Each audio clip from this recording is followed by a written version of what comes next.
Бекзат деген бала.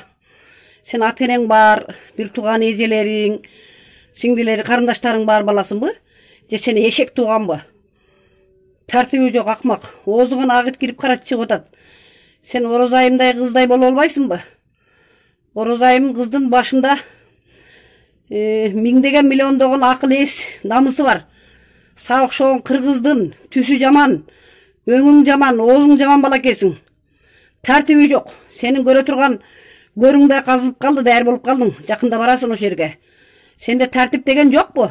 Кыргыз элин жок дегенде биз окшогон энелерди сыйлап сүйлөбөйсүңбү? Кандай акмак баласың сен, а? Же сага 100 000 деп 50 000 деп акча төлөп атат да ана бийликтегилер.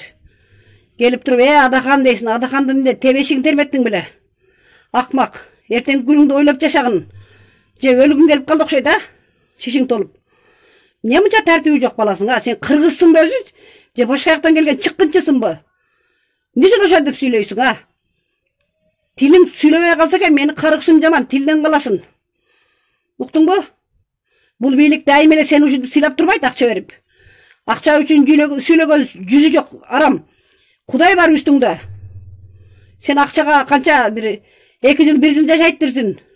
Анан кийин Кудай көрсөткөн күндү көрүп каласың сен. Тартибиң менен болуп, акылың менен болуп сүйлөгөн, уктуңбу? Бизге окшогон энелердин каргышы тийгенде көргө кирип каласың. Кире турган жериң таппай көргө кирип каласың. Уктуңбу? Тартибиң жок бала экенсиң. Орозайымга сөз тийгизбей, уктуңбу? Орозайымга асылбагын сен. Орозайымдай акылдуу болуп алсаң, ушинтип сүйлөбөйт элең. Орозайым өз билими менен, өз күчү менен ушундай даражага жетип отурат. Жогорку кеңештин депутаты болуп отурат. Сен болсо эшик шыпыргыч, бирөөнүн аркасына арчыгыч болуп жүрөсүң. Акылы жок, сага окшогон кемчоттой балдар жетелеме болуп ушинтип сүйлөшөт. Акылың болсо билимдүү болуп, келечекте чекти алып барбайт белең, бир жерде отурбайт белең, бакыйып чоң болуп. Сен отура турган мээң жок үчүн ушинтип сүйлөп атасың да. Жетелеме болуп. Мынан кийин өзүңө келип жүргүн, уктуңбу? Менин каргышым жаман эме. Менин каргышым урганда сен жаман болосуң.